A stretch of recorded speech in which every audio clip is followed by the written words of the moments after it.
for East Worthing, former Children's Minister, Salma, Shah, political commentator and former special advisor to Sajid, Javid, Yasmin Alibhai-Brown, the journalist, best-selling author and political commentator, and Toby, Perkins, Shadow Minister for Further Education and Skills and Labour MP for Chesterfield. So, we've got lots of calls coming in. Let's go to the first question. It's from Martin in Doncaster. Hello, Martin. Hi, Iain. Yeah, my question is do the panel think Liz Truss will win over the Red Wall voters, like she keeps on telling us? Does the panel think that Liz Truss will win over Red Wall voters? Now, is Chesterfield in the Red Wall? Because that wall hasn't been breached, has it, Toby? Thank goodness for you. One of the very lowest southern bricks of it, I think, remaining. So, I mean, my view is that the big problem that the government had was actually their record. And what they've done today is decide they didn't want to show that they changed. They wanted continuity candidates, and that's what we've got. We've got Rishi Sunak, a fellow lawbreaker, or Liz Truss, the biggest, maybe alongside Nadine Dorries, the biggest cheerleader for Boris Johnson that was remaining in the cabinet. So, I think that the policies aren't going to change. We gained a by-election seat in Chesterfield just last week, and I can tell you that, having spoken to people in Hollingwood and Ingersoll, a former mining area out to the east of Chesterfield, that they're absolutely sickened by the performance of this government, and actually the sort of moral ineptitude of the government was only a part of that. A lot more of that is to do actually with the experience of their lives in terms of the decisions the government have taken. So I don't think either of these candidates are going to transform the prospects of this government, and it's very telling that Conservatives were shown the evidence as to the candidates that the public were willing to give a fresh look to, and rejected those and went with more of the same. That's true, isn't it, Tim Loughton? Well, it's not ended up the way I would have liked, because I didn't vote for either of those two candidates. They both have their qualities and their talents, but I think, in terms of the Red Wall seats, it was something that Boris can certainly claim for his own achievement, and Liz Truss is certainly trying to be a bit of continuity. Boris, she comes from Yorkshire as well. Hides it well. What? Hides it well. Oh, have you heard her accent? Mm-hmm. No, she's got a bit of her accent, and she boasted in a campaign about coming from a state school just outside Leeds as well. So she identifies with that. But it's not just a question of keeping Red Wall seats.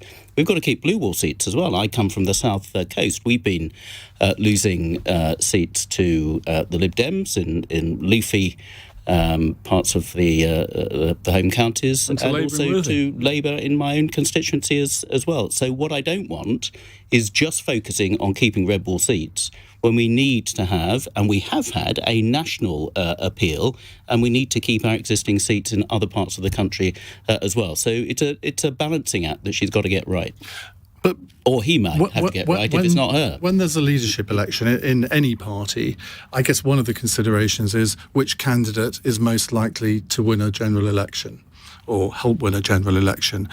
Why do you think 113 of your colleagues think Liz Truss was the best qualified candidate to do that? Well, you have to ask one of that 113, because, as I say, I didn't vote for... I backed, first of all, Kemi Badenoch, who I think was the most exciting candidate, and came from nowhere to put together a really good campaign. I thought was the most straight-talking of all the candidates, and I think would have been perhaps a slightly higher risk, but I think she would have given everybody else a good run for their money in a general election. I then switched to Penny after Kemi went out. I think Penny has appeal, and certainly what my members were telling me, and I've, like all other MPs, I've had hundreds and hundreds of emails from members and other constituents, and Kemi and Penny were the standout candidates that they wanted to back. So it's a shame it's ended the way it is, because I think it would have been good to have had Penny in the final two, on the basis that she was the candidate who people out in the country away from the Westminster bubble were interested to see, and we won't have that opportunity. We could then have a 5-week campaign of a really proper debate between two very different candidates rather than two people who've been sitting around the cabinet table with Boris. But look, it is what it is. They are both very experienced. They're the most experienced of all the candidates, those two. They've got their own qualities, and they've got 5 weeks to make the pitch for why they should take over as Prime Minister, and I will follow that closely. Have you decided which one you'll be backing? I have, yes. Well, look, Do you want to share? Well, I'm not going to, and Okay. I didn't come out with who I've supported until after the poll today, because I've been involved in 6 leadership campaigns in my 25 years in Parliament.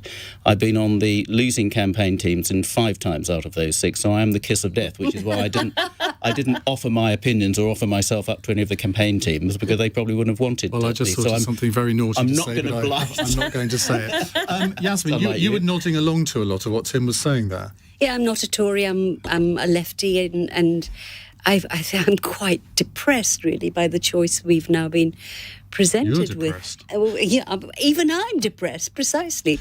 I mean, honestly, where is the real Liz Truss? She goes from Remainer to Brexiter. She goes from being an anti-monarchist to being a monarchist. She goes... Have you watched some of the interviews? I feel sorry for her. She isn't made of the material that's needed. Rishi is competent, very smart. But, the tax situations... What does he know about the cost of potatoes? They're He doesn't- so he distant wasn't from the born- Red probably quite He Wall. wasn't born with a silver spoon in his mouth, was Oh, he? no, he was. No, he Let's- wa- no, no, he he wasn't. wasn't. He lived above a pharmacy with his parents, and he used to do the accounts for his Excuse me. parents' pharmacy. No, sorry. The backstories, read my column from last week. The backstories have been very well crafted, but you have to be a little sceptical. They were economic migrants from East Africa, from where I come, at a time where there was no political reason for them to leave. They came for a good life. They made a What's good wrong life. with that? Nothing. But they create this situation saying, I've known what it's like to be, it wasn't like that. And I don't resent that. But I do Sounds think like it's you a do. bad choice. I would have chosen, if I was I did say in my column, I'm not a Tory, but I really thought Tom had a kind of clarity and of all- honesty. white male. Of all of that And galaxy then Penny. of people... Penny was the next. I think she's in my book, actually. Was it 4 or 5 of the initial 11 candidates were from an ethnic minority Yeah. background, and you were going to back the white man? Yes. Yeah. Yes. The world's going mad. Pale, sale and mail. No, I'm sorry. It's very not good. He was who very good they there. are. I think it was an extraordinary, fantastic optics, I must say. Once you cross that line, it's who they are, it's what they've done. And that's what counts. And I thought Penny really deserved a crack at it. I find she's got very good liberal values, and I just think there was more to her. And I agree with many people who think that the dirty tricks that were played Oh, to you should have bring heard her me in down the last hour. I've incurred Amanda Patel's wrath. were just abominable. And I speak as not a Conservative. Well, I mean, to my mind, I'll just repeat what I said in the last hour. To my mind, it was a dual-pronged attack. The Daily Mail and other newspapers as well, and I've never seen anything like it. I don't know, Tim, whether you... Yeah. No, it was a Get Penny campaign. And also, the political establishment were determined to have the 2 candidates that they know. But let me tell you something. A very senior Labour MP at your do said the person they feared most was Penny. Yeah. I heard that from 3. Salma, now your ex-boss, Sajid Javid, he withdrew very early on. What do you make of the outcome today? But let's first of all go back to the question, does the panel think that Liz Truss will win over Red Wall voters? I think, as has already been discussed, being able to win over the Red Wall voters is a huge part of what the next Prime Minister is going to have to do. And as Tim has said, we have 5 weeks, and she needs to make a case not just to the membership, but to the country, as does Rishi. And so, let's wait and see how that unfolds. The interesting thing about the continuity Boris issue is that, he was the person that completely changed the dynamic of politics in this country.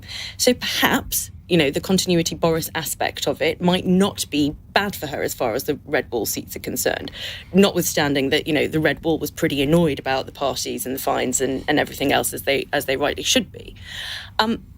Winning over the Red Wall for or the blue wall or anything else requires vision.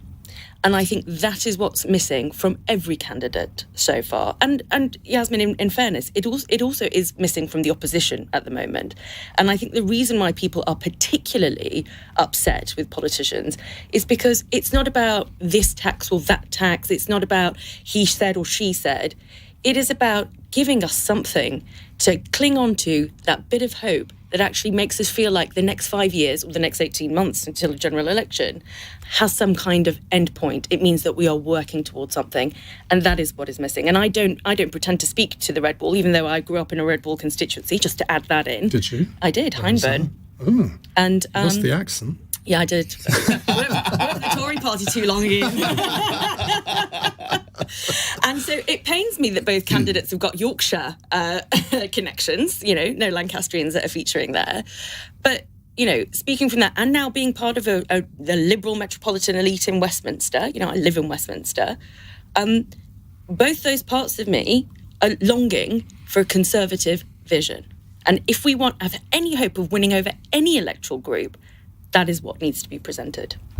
Right, we will move on. And we've got a very good question coming up from Robbie in Chelmsford, who's become a bit of a regular caller over the past week or two. It's really good political insights from Robbie. We'll hear from him in a moment. But keep your calls coming, but still a full switchboard, 0345 6060 973. It's 8:15. LBC.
Cross Question with Iain Dale on LBC.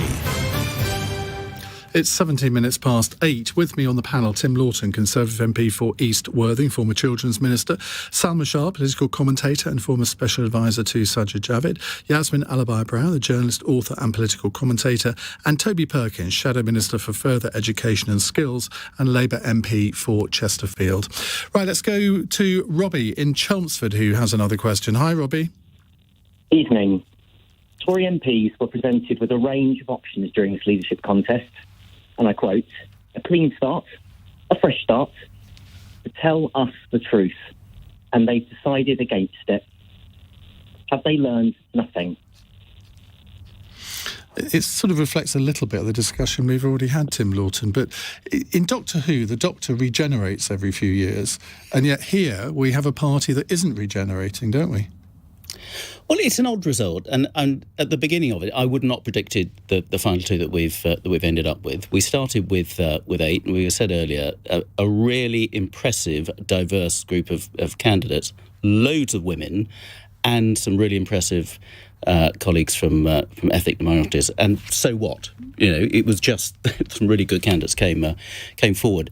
The Tory Parliamentary Party is one of the most difficult and some might say duplicitous electorates in the world. So how on earth we came up with this result, I'm not quite sure. It wasn't the result that I wanted. I'd have liked to have seen either Penny or Kemi as real change and breath of fresh air candidates who I think would have given rise to a really good debate in the final round of the last 5 weeks, but it wasn't to be. So in the end, we slightly played safe, perhaps, with the most experienced candidates, and we had amongst that mix somebody who'd never been a minister before in Tom Tungdat. I thought had a really good campaign, came across very respectfully and honourably, and I think will go far.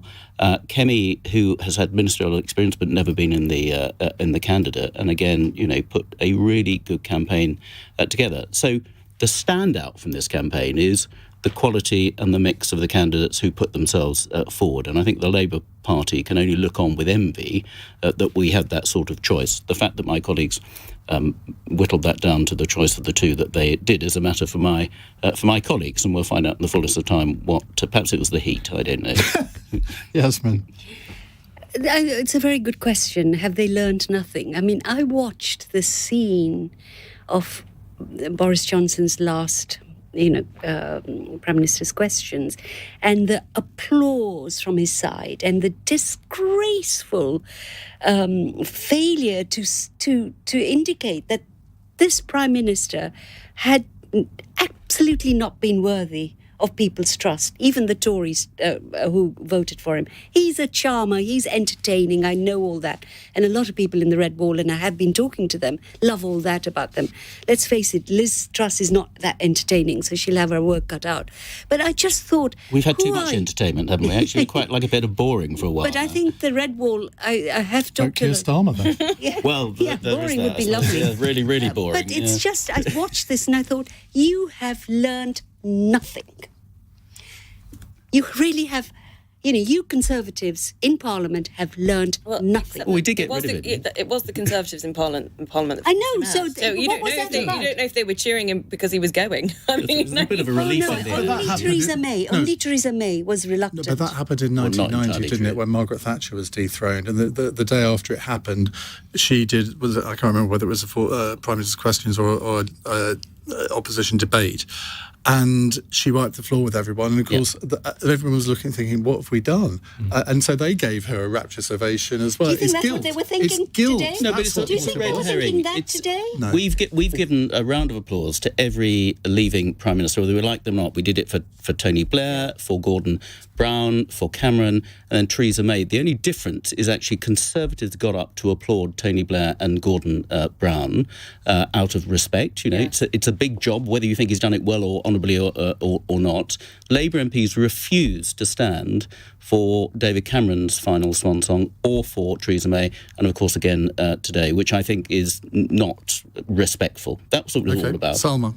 Yeah, I would agree with that, and I would agree with the point that that's a red herring, because let's focus on what Robbie's question is, a clean start and a fresh start. And I think, for me, I was also looking for candidates who were going to offer us something different and give us that vision and purpose, as I've talked about before. But the challenge is that we're a party that have been in power, one way or another, for 12 years. And it is very difficult to offer something fresh when you are 18 months away from a general election and you have already charted a course. Now, you can talk about clean start and fresh start, but what does that mean underneath?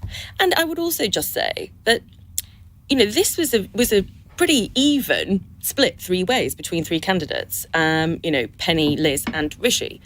And that means that not all Conservatives were sold by these top two candidates. And so the party it's going to take a lot for the Parliamentary Party to be able to come together under a new Prime Minister. It's going to take a lot of effort on the new Prime Minister's part to make that. And what I'm hoping is that actually there is going to be some element of newness to speak to the fact that somebody is going to have to bridge this divide between these three very distinct groups.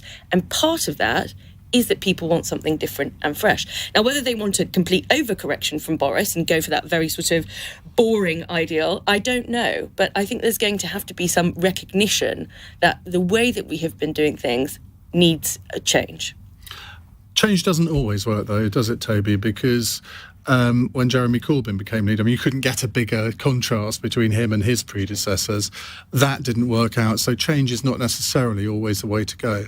No, it's not. But I mean, I think the first thing to say, and I think it's really important in the context of the discussion about the applause, is that Boris Johnson isn't like Margaret Thatcher or Tony Blair, who'd served a sort of a 10-year period, won 3 elections, finally reached the end of the line. This is a man who is resigning in abject disgrace. The first person ever to be found guilty of breaking the law, letter after letter, his own government ceasing to function because ministers were resigning, an education secretary who stood for a day, education secretary who became the Chancellor and then demanded the Prime Minister left. So in utter chaos, he is resigning. He's hanging on in there in order to have his party for his wedding and refusing to attend Cobra the weekend before these appalling weather event that we had. So this is a man, I think, leaving without a shred of credibility. And it was all I could do to give respectful silence as he left. Absolutely all I could do. And so I think in that context, for the Conservative Party to refuse to change, to choose the 2 continuity candidates, does absolutely, as your questioner says, show that they have decided to do exactly the signal that Andrea Jenkins did to the people waiting on the streets on the corner of Downing Street, and say, I don't care what you think, we're carrying on the way we were. First of all, can I just challenge something that you said? The applause, I think, in large part, is not about the person. It is actually about the office of Prime Minister.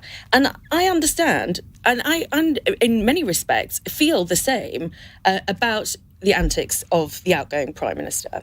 But the office of Prime Minister has to be respected, just as the office of Member of Parliament has to be respected. And I think the more respect we give the office, the better quality of politicians we will then get. I don't disagree with you about the person. I do not disagree with you about the person. But the reality is that we are facing a crisis of our institutions. And part of that is not understanding that these offices and these positions have to be respected. And perhaps if we do more of that, then more people that are worthy of those offices will go to them. Can I just say just one thing? Who destroyed these institutions? Who broke all the conventions and rules and treated it as his own fiefdom? Well, Tony Blair did quite a few of them. This man absolutely disrespected the ancient, conventions of this old democracy. And that is why the kind of applause he got today was a disgrace. Also why the Conservative Parliamentary Party voted him out. Yeah. Finally. So I don't see this as an issue about the person. We are trying to move on and to try and progress this into a better situation. So sort of harkening back to things that have happened under Boris Johnson, I think at this point He's still there. He's still there. Excuse me. He's still there. He's going in 5 weeks. I mean, the Labour Party, when they had a complete dud, a dangerous dud, as Jeremy Corbyn, they didn't get rid of him. It took a general election defeat to get rid of him. We actually took a difficult move because it was not working with Boris Johnson, but it was about Boris Johnson. I'm afraid. It wasn't about we got some policy terribly wrong. It's not like going back to the poll tax perhaps was the beginning of the undoing of Mrs. T. So this was, I'm afraid, about Boris, as I said, that his position was no longer tenable. And I said that way back in January, and I think I've been proved right. So if you're replacing Boris with a different candidate, it's not about a different policy or a fresh start on policy. It's about a fresh start on trust and credibility of that character, which hasn't featured in the leadership campaign it has. at all. So the question, I asked all of the candidates, the various hustings, is we've got all this talk about policy, who's going to do the bigger tax cuts or whatever it may be. All of that is second-tier stuff, because what we've got to do is to re-engage with the public, and we've got to restore trust and credibility in the person whose name is over the door at number 10. And until you've come up with a way of achieving that and engaging with the public, you can come up with whatever policies you like, but they won't be listening. So it's getting new personalities with a new approach to how we engage is the important thing. Robbie in Chelmsford, do you want to come back very quickly? Yeah, just to say that I think the last comment, I think it was Tim, made, that was kind of what I was getting at, because I think somebody earlier said integrity, a clean start. What's beneath that? It's not, I don't need to sound patronising, it's really, really basic stuff.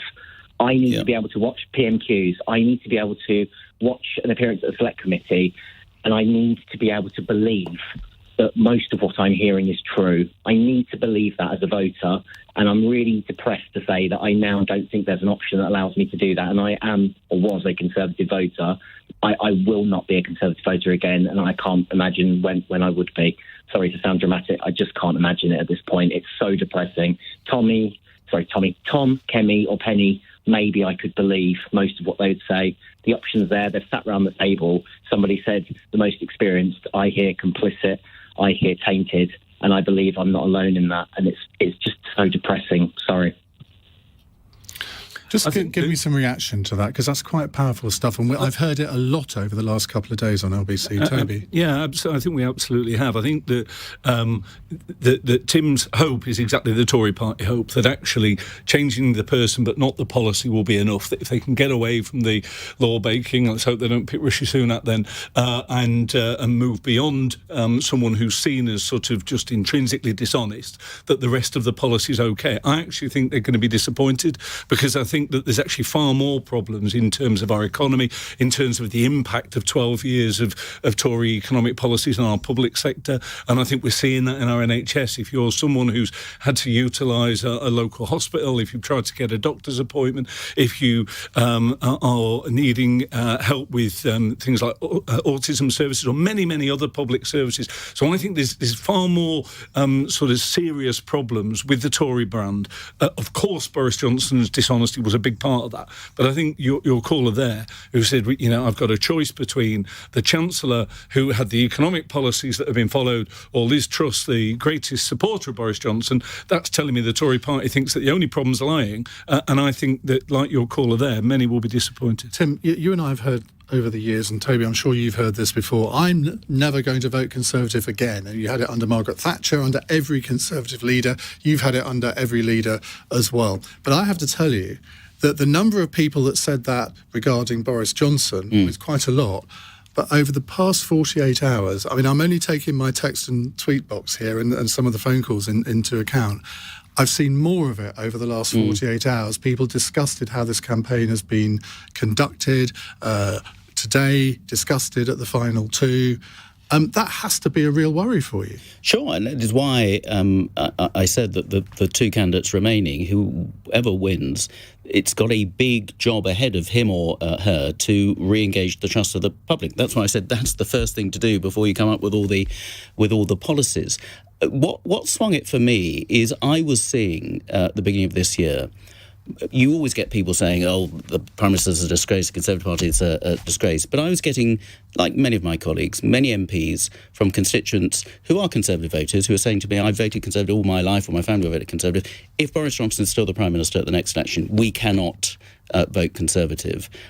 And they meant it. And these are people I know. They're not just bluffing. Now, whether that would have actually happened 2 years on, depending on... But, that was something I've never seen to that extent before, which is why there absolutely had to be change.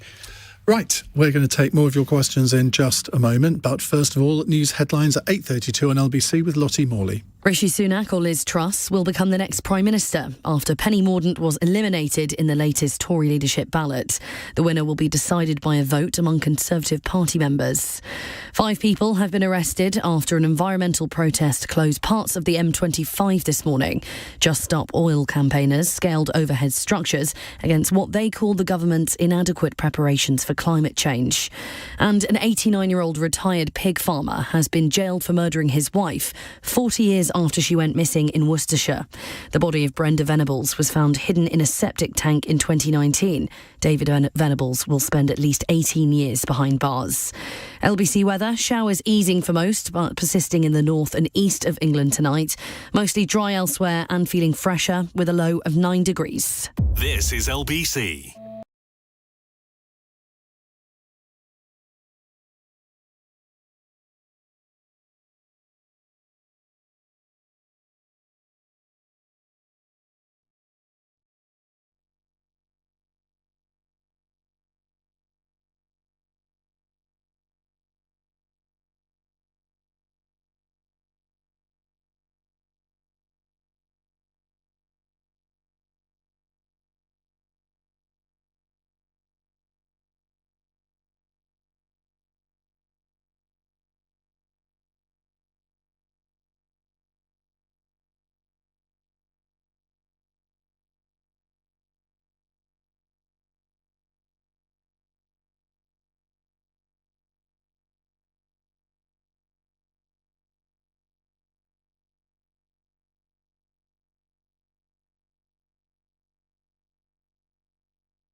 Cross Question with Iain Dale on LBC. Text 84850.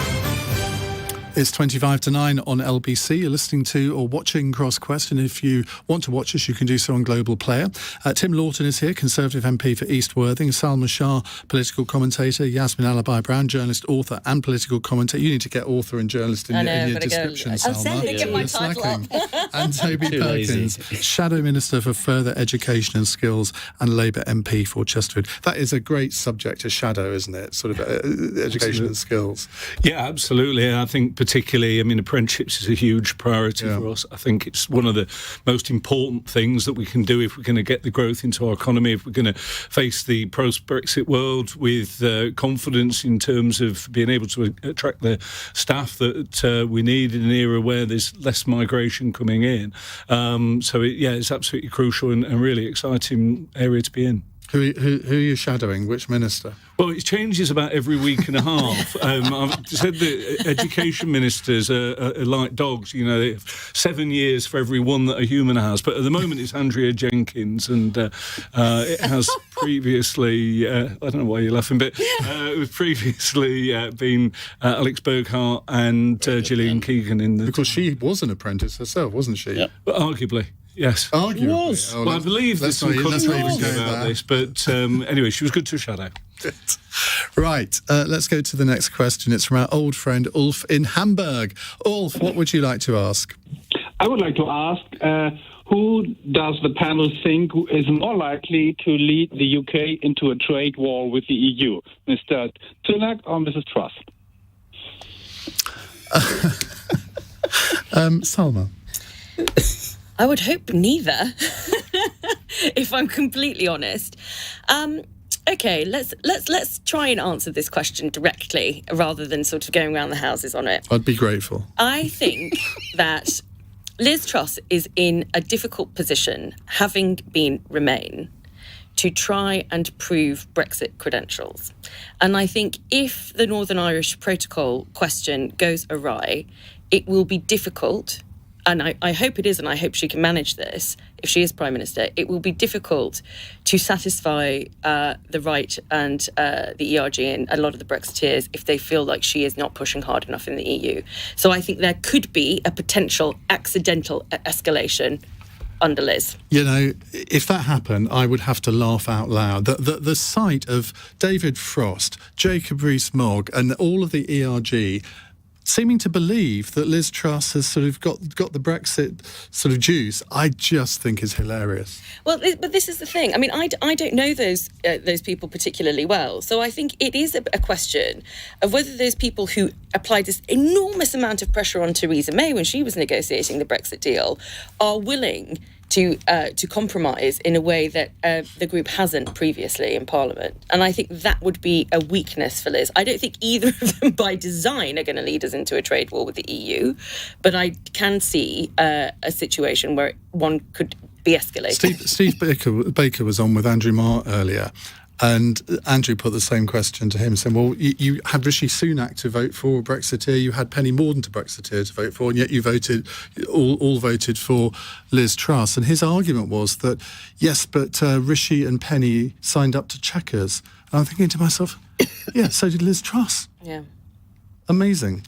Yasmin, trade wars. Trade wars.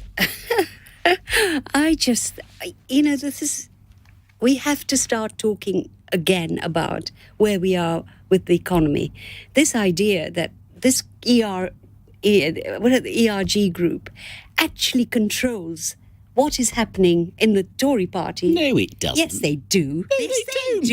Yes, they do. Well, they've ensured that Liz Truss is one of the final two, haven't they? They do. And that's the pity of it.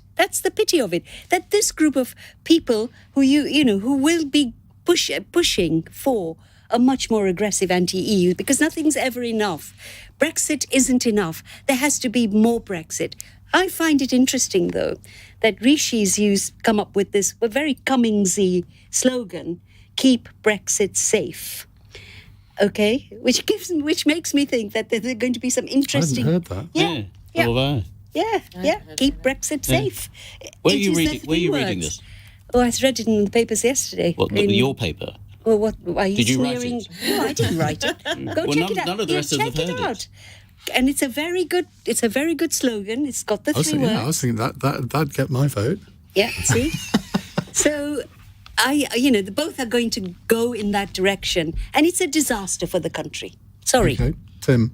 How can you have more Brexit? We've done Brexit. But we're keeping it safe now. There are some from the beasts. There are some details that still have got to be ironed out. There's not going to be a trade war. Nobody can afford to have a trade war. For goodness watch the space, sake. Tim. Look, there's a madness. Have you seen what's going on in the economies of in EU land at the moment? They are all suffering greatly as well. The last thing they can afford, or anybody can afford, is a trade war. So it's not going to happen. You could say there's a concern about Liz Truss that never more zealous than the convert, and if she were trying to compensate for not having been a Brexiteer in the first place, you could say that's partly what did for Theresa as well. But look, they are both sensible, experienced, accomplished cabinet ministers. They are not going to want to risk a trade war. The EU is unpredictable and volatile as we know, but I think even they have come to realise that actually this isn't in anybody's interest. Brexit has now happened. Even Macron has had to acknowledge that, and we're getting on in the world and we've just signed some more trade deals with Israel and some more US states, which are bigger than some European countries as well. This is progressing well. We are a global nation once again. I'm very impressed. You think Liz Truss is a really accomplished politician? Many would disagree. Well, I said she's experienced. Well, even that. Toby. Well, I think in terms of take the question on face value first, I suspect that Liz Truss is the person most likely to get into trade wars. I think that Rishi Sunak probably has a stronger sense of how fragile our economic position is right now. But I think, more to the point, we have tested to destruction the idea that if only we are strong enough with the EU, we'll end up getting what we want. And Tim describes the EU as unpredictable. I don't think they've been unpredictable at all. I think it's entirely predictable, their response, and I think it's been like the old fable of the sun and the wind. The more we shout at them, the less far we get. And I think we do need a new approach that looks to actually work constructively and collaboratively with the EU. And I think we might find that we'll get a lot further if we take that kind of approach. I think the idea, it's certainly the case that we can't afford a trade war nor can the EU, but we were told all during the Brexit debate that of course trade will be fine because no one can afford not to. We need to make the cars here. They need to sell us their wine, so it's all going to be fine. And actually, in reality, when we've got into it, it was far more complicated than that. And if you're a small However, the amount of British exports to the EU is at its highest ever level. Yep. Now, you could say, yes, but if we hadn't left it, it'd be even higher. I mean, that's a perfectly reasonable argument. But it's also the case that if you're a small, exporter and the ones that you want to grow, if you aren't able to take over an entire lorry, but you're part of a small shipment, it's incredibly difficult. There's been all kinds of consequences for Brexit. I was very much against the idea. I'm not one of these people who think the whole thing should just be consigned to the history books. I think we have got to try. Given Labour's new policy. It's what, sorry? Just as well, given Labour's new policy. Yeah, but that was my position long before that. I mean, I came from, my constituency was 60% Leave, and one of the few sort of Labour MPs in a constituency that voted Leave in those sort of numbers. But I do think that, we need a new approach. And I think that Keir Starmer's speech gave us real sort of hope. Ulf, let's come back to you. Do you think that there's likely to be a trade war? It would be a most irrational thing to do, but may I refer you to Christopher Clark's book, The Sleepwalkers? Even worse things can happen, although nobody really expected them or wanted them. And, well, I think it's a 30% chance that it's going to happen, if by accident or because whoever's prime minister needs to appease the swivel-eyed loons and start a trade war to stay in office. Appease to what? Appease the who? Appease who? Swivel-eyed loons, the ERG. Swivel-eyed loons. Oh, right. That's you, Tim. It's the Labour Party. Ulf, thank you very much indeed. A text from Vicky who says, they should have used the Trumpian slogan, keep Brexit great. It's the point, isn't it? Jenny says, Ian, great to hear Yasmin on the panel tonight. She's a breath of fresh air. Hope her arm gets better soon. From Jenny from a fairly warm Carmarthen. If you're the Jenny that sent me a birthday card today from Carmarthen, you must be. Thank you very much indeed. It's 8:45. LBC, Nick Ferrari at breakfast. It's been a brutal fortnight of black ops briefings and endless disagreements over tax. But now, the shortlist of candidates to be our next Prime Minister has been whittled down to a final two. Rishi Sunak and Liz Truss will be the candidates going forward to a final ballot of Conservative Party members. Thank you very much. But who gets your backing in their bid to be the next Conservative leader? Are you ready for Rishi? So that is my plan. Tackle inflation, grow the economy, and cut taxes. Or do you put your trust in Truss? Now is the time to be bold. We cannot have business as usual economic management. Join me, Nick Ferrari, tomorrow morning from 7 to give your verdict on who you want as our next Prime Minister as we start the final stages of the leadership contest. Nick Ferrari at breakfast. Back tomorrow morning from 7. Listen on your radio and on Global Player. LBC.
Leading Britain's conversation. Cross Question with Iain Dale. Tweet at LBC. It's 8:49. After 9 o'clock, we're going to be talking about antidepressants. A new report out today basically says they're a bit useless. And yet 1 in 6 of us take antidepressants. Do you think that they're being over-prescribed by GPs? That's our phone in after 9. First, though, let me reintroduce the panel. It's Tim Loughton, Salma Shah, Yasmin Alibhai-Brown and Toby Perkins. And the next question is from Claire in Westminster. Hi, Claire. Good evening. And yes, I would concur. Great to hear you again. She's stupendous. We can't afford to pay our intensive care nurses more than 4% next year, and they're going to food banks. Yet we are paying around $400 million a year to one family, the Windsors, for effectively doing nothing except refusing to give royal assent to any law that affects their income. Is this justifiable in the year 22? What you said there about refusing to give royal assent to any law that cuts their income, what's the evidence for that? Well, I read in The Guardian that there were it must be true, then. I read in The Guardian that there are about 1,000 laws where they've said they're happy to sign anything, to approve anything, but if they will not sign any law that affects their income, and one of the most famous ones was, of course, we can't get any real change in improvement in leaseholder laws. There are still some leases that are 99 years because the royal family won't give it royal assent. So, I mean, it was an interesting article. I'm sure you'll be able to find it. It was sometime last year, and there's been around 1,000 of those. But my main concern is my sisters and nurses. Okay, right. We're going to go to the panel now. Yasmin. Yes, absolutely right. I'm with you all the way. And this was evidence. It's 160 laws that they got quietly, the Queen herself, actually, for some of them, obtained exemption from. So slightly different to what Claire was alleging. Well, I'm just describing it in my words. And some of those laws, like health and safety, the tenants on their lands, all kinds of things. But it's bigger than that. I completely agree with you that in 2022, for us to have a monarchy, not just a queen, a head of state, and I can't see why a talented country like this couldn't have an elected head of state, but I'm in a minority there. That the next king is paid, I think, 22 million. Yeah? What for? Why can't they cut back? Not one of them has ever shown up at a food bank. They haven't. This is just a disgraceful system. But the question is about, I think it's, in a way, a slightly weird question because I don't know where this 400 million comes from. But let's assume it's right. It isn't right, but let's assume it is. And saying, well, we can't give nurses a decent pay rise. Yeah. Well, how many nurses are there in the country? Well, I think it's... They wouldn't get much out of 400 million. But don't you understand that you're telling a segment of our population which is doing extremely important work that you can survive on this, but our royal family has to have 13 palaces, extraordinary wealth, and then they still take money from the dodgy Arabs. They don't belong to individual members of the royal family. They in effect belong to us. But they don't, because we can't go into their gardens. We can't access the buildings. You can at Buckingham Palace in July and August. If you pay. Yeah, you pay. It's not ours. During the pandemic, I wrote saying every other monarch in this country has gifted land to the public, except for this lot. Did you know that? You heard it here first. Okay. Tim? I somewhat suspect it's not true either. And it's true.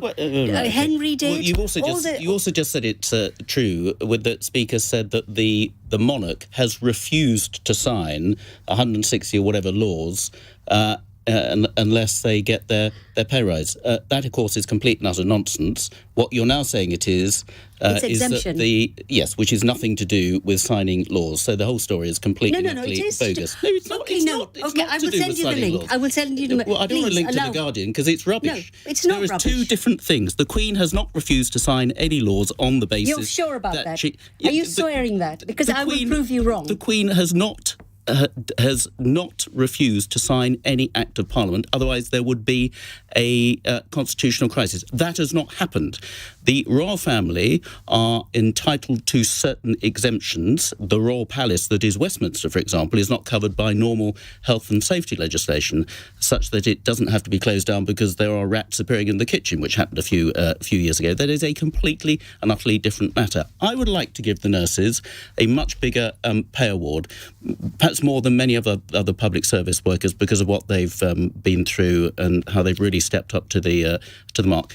Absolutely, but it's a completely false equation as to what could be saved from abolishing the royal family, which I would guess, without evidence, but I think I would guess, the vast majority of nurses would vote to keep the Queen and the royal family as a monarchy.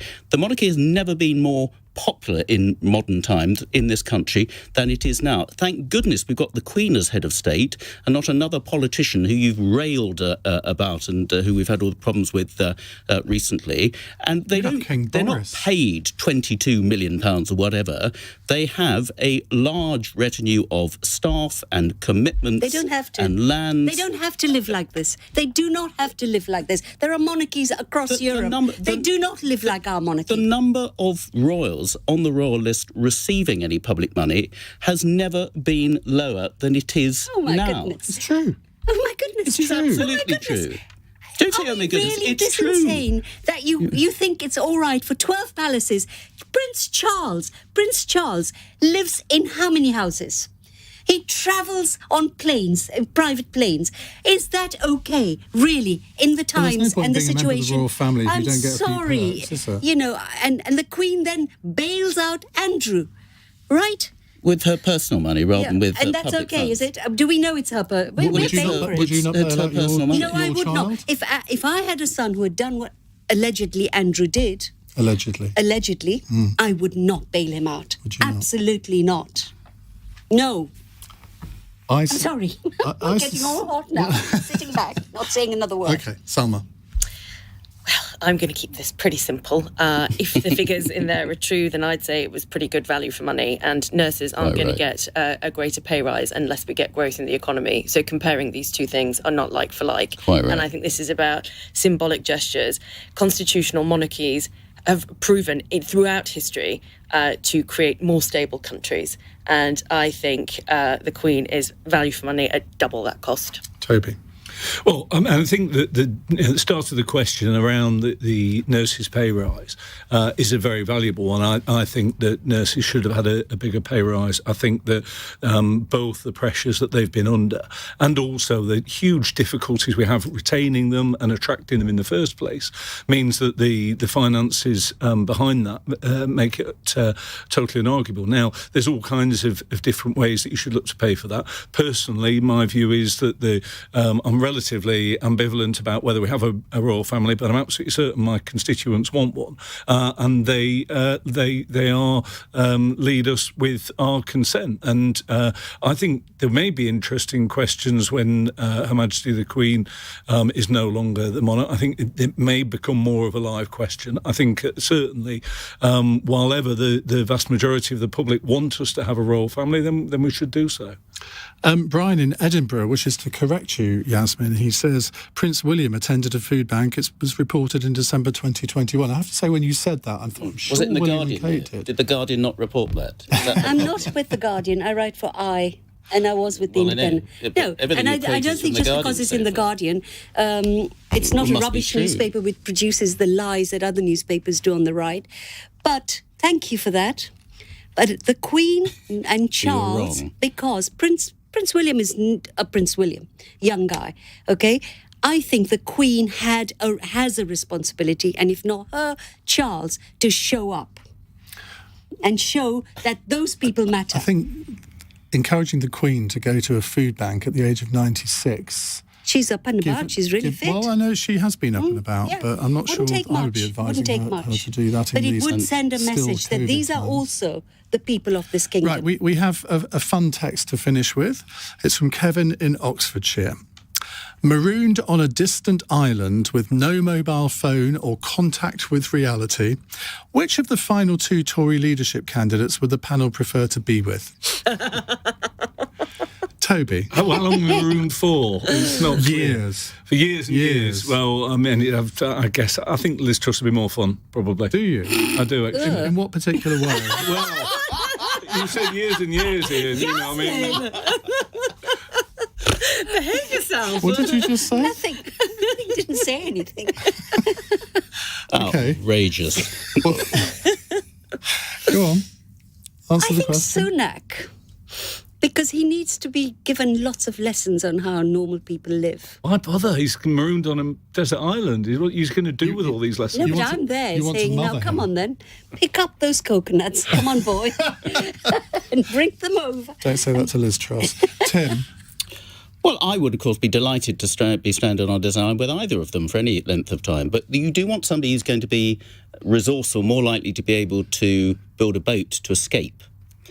And I think Rishi's got more of the Boy Scout about him. Mm. So I think he could be a bit more practical than Liz, because she'll be perhaps a bit more concerned about her appearance. Don't know. That's unfair. You're on dangerous ground here, pal. But I'd be delighted to spend more quality time with both of them. Would you? Right. Yeah. Have I completed? Did I start with you? Oh no, I was hoping you were going to skip it. Is trying to escape the island an option? No. Well, you can try, but it's going to fail. I like to think I can get on with most people, so either or, really. Boring answer. I thought you asked which other panel member we want to be stranded on. Okay, all right, well, let's quickly do that. No. Right, thank you very much to all of you. Tim Loughton, Salma, Shah, Yasmin Alibhai-Brown and Toby Perkins. Coming up in the next hour, we're going to talk about antidepressants, which you might need after this hour. I don't know. Or sort of after today, if you're a Penny Mordaunt supporter anyway. 1 in 6 of us take antidepressants, which, if you think about it, is quite a horrific figure, that 1 in 6 people even feel the need to. But the report out today basically says that they're fundamentally useless. Do you think that we're being prescribed too many antidepressants by GPs? I particularly want to hear from GPs in this hour, because I'm sure you'll have a view on this. You're listening to LBC. I'm Iain Dale. It's 9 o'clock. On your radio, on Global Player, and Play LBC. leading Britain's conversation. This is LBC. From Global's newsroom at 9 o'clock. Rishi Sunak and Liz Truss will fight it out over the summer to be named our next Prime Minister. They've become the final 2 candidates in the race to replace Boris Johnson after Penny Mordaunt was knocked out. LBC's political correspondent Ollie Barrett has more. Rishi Sunak and Liz Truss